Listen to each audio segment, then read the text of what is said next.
Girl, how y'all doing, honey? When I tell y'all yesterday was a doozy. So T.S. Madison, honey, Tasha K got something to say. Tasha K got something to say, so I want us to hear her out.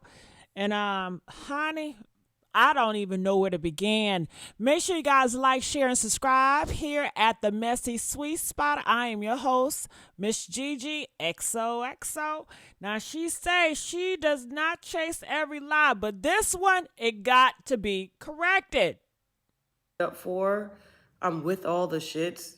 You understand? My family is with all the shits. My kids is with all the shits. I get it. And so we know what comes with this, and,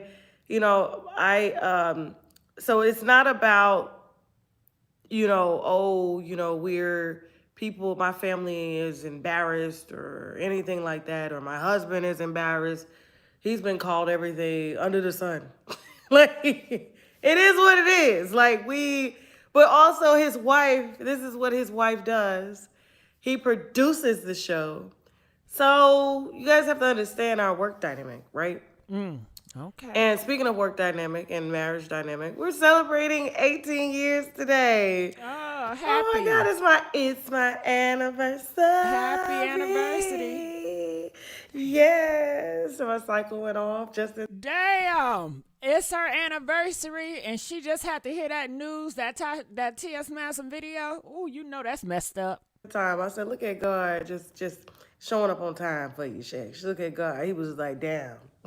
So anyway, yes, we're celebrating 18 years today. You know what it remind me of? Do y'all remember Al Reynolds and Armand did that roast on his birthday? Honey, Tasha K is supposed to be in happy mode with her husband's anniversary, and I'm sure she had to hear all that drama with TS from yesterday, honey. Ooh-wee. July 10th is our first anniversary. We're married twice. Both of my kids are by the same man. They have the same daddy. And God is so good. God is so good. Thank you so much. Thank you, guys. I thought I'd give y'all a little good news before it gets heavy. But to my black women that are here and just... Don't the YouTubers always warn y'all it's either going to get heavy or it's going to get dark. Notice that. Heavy or dark. Women in general. I'm for us, right? I am a black woman, so it is what it is. I'm not a Candace Owens out here. There's this stigma in the black community that it's kind of one of those things like, please don't say that I did this. You could say that I did a lot of shit, but just don't say that I did this. All right. And so for the lie that was put out, and like I said, we don't need to say any names or anything because I want us to stay focused. Talking about T.S. Madison, y'all. Yes, T.S. Madison came out and talked about them sugar boogers, honey. She's talking about T.S. My mama never smoked crack a day in her life. My mama never smoked crack, and she prided herself on not smoking crack. Everybody around her was smoking crack. It was a very, very dark time coming up in the 80s. In the 90s with 3 kids.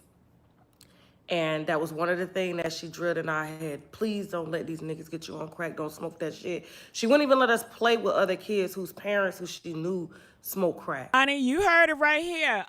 They were crackophobic. They was anti-crack. So, honey, all that crack... Honey, they ain't do no crack. They're anti-crack and crackophobic, honey. Okay, she said her mama didn't even allow her to hang out with people that was on that crack. Okay. That was such a thing because everybody was on it. Everybody was on it. And, for her to hear that, and it's like, what? And at first, I wasn't sympathetic to my mom because I'm like, the rules of this game. Come on now. How do you think Beyonce feels when I talk about Miss Tina? Like, Seriously, you can't get mad when people come for you. I know, but I ain't never smoked no motherfucking crack. You already know. Like, it's just that if you understand what black families went through back in time, like smoking crack, that is that just say anything, but just don't say that shit. And I'm trying to take a subject that is heavy and make it light. She never smoked no crack. I never said that my mama smoked crack. You guys, if you come to my comedy shows, you know who in my family do, right? So, yeah, you gotta buy a ticket to hear that information. And so smoking crack, that's kind of a slap in the face. Like, don't put that on me. You put a lot of shit on me, just don't put smoking crack on me. And so what I do want to correct, because a lot of times when I do put stuff out, you know, people do misconstrue things. And I told a story one night when I was crying. And I was very emotional after my October show in Miami. This was my second live show in front of my winos. And to see us pack it out, and it was the beginning of what's happening now. My mom and I had came back together because, you know, mothers and daughters, I got a daughter right now, but that's my baby, right?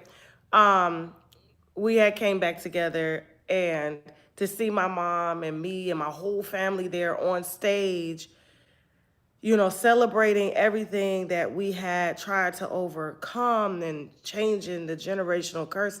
It was a very emotional time for me.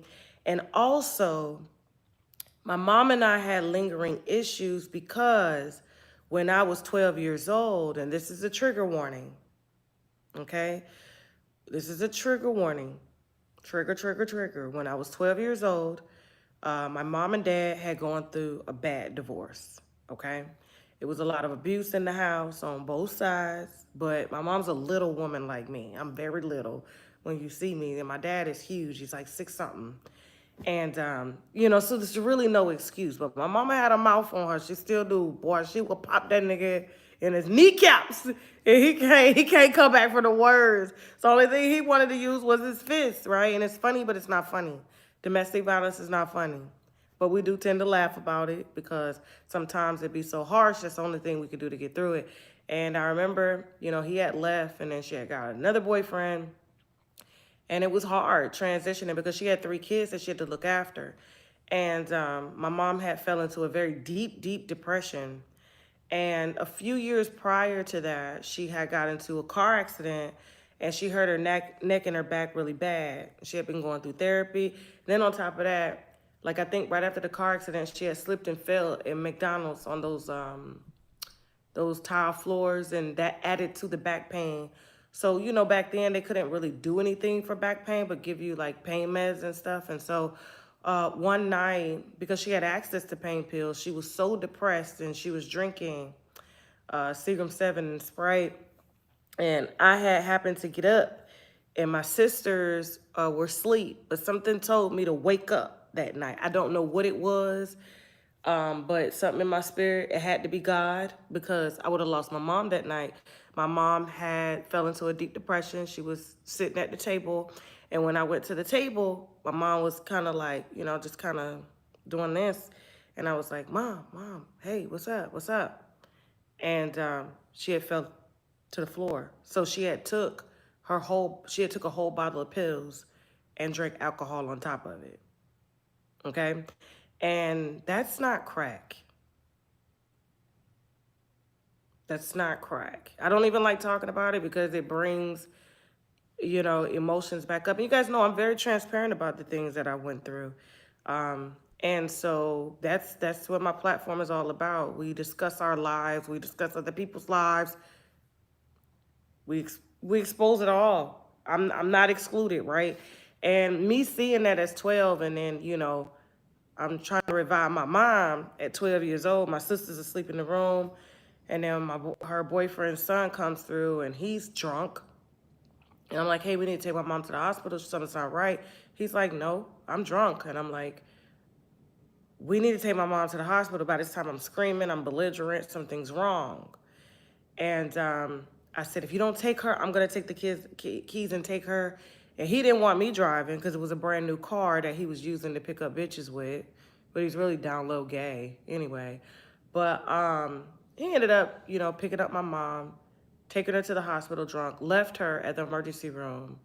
My mom was there by herself while they were pumping her stomach and reviving her. And I'm back at the house like, is my mom gonna make it? I didn't hear, I didn't see about her. You know, back then it was kind of like a hush-hush situation. You know, my aunt, who was very instrumental in helping to raise us with my mom, that's what her sisters did. That's why all my aunts and my brothers, my cousins and stuff, we all consider ourselves sisters and brothers because we all lived together very close. And so, you know, my mom, she tried to take her own life.